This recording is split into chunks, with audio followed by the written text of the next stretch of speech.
Hey, what's up? My name is Justin Mulford. I'm out here at Milestone riding the 2017 Kawasaki 450 for Vital MX.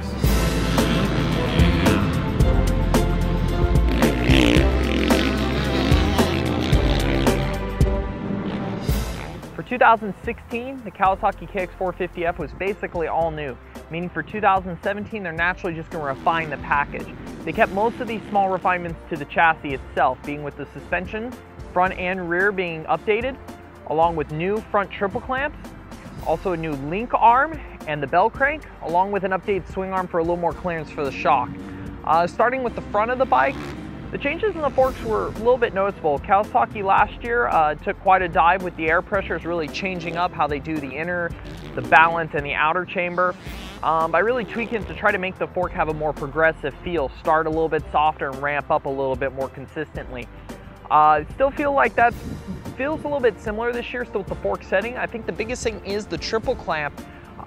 It definitely has more of a positive feedback on the front end. I felt with the Kawi, and I've spent quite a bit of time on these bikes over the years, I just felt a little more feedback entering the corners. I was able to trust the front a little bit more than I've been able to in the past.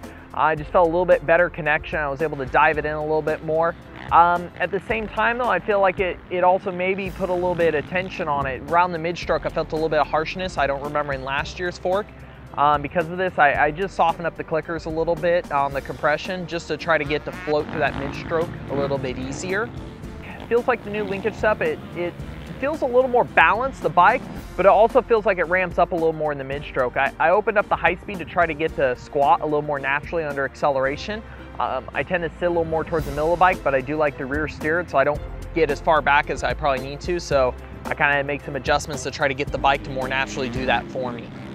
You know, for me personally, I do miss a little bit of that initial response and snap and bark this bike used to have a couple years ago. So for me personally, I want to, you know, put an exhaust on it, play with the mapping a little bit, change the gearing around, just try to find a little bit more there. I know the potential is easily there in a 450, so it's not a major hop-up need, but it's just something that I'll definitely play with and try to hunt down for myself. As for the chassis, it's really hard to complain to want to do anything just beyond the usual, you know, changing spring rates, slowly setting up the suspension for myself. I don't feel like there's a huge need for clamps and linkages on this bike in its current state, unless there's certain little aspects you really do need to change. I feel like they've really come a long way with the balance. I think it's interesting because it seems like the Kawi's really changed its identity now. It went from the stable, all-powerful engine, rear-steering bike to this bike that's a lot more nimble, it's a little more calm and easier to ride, it's balanced.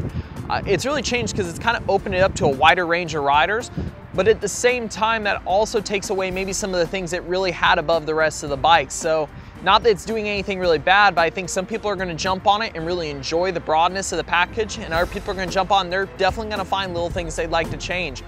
Overall, I still think that's a positive, really just opening up this bike to a wider range of people.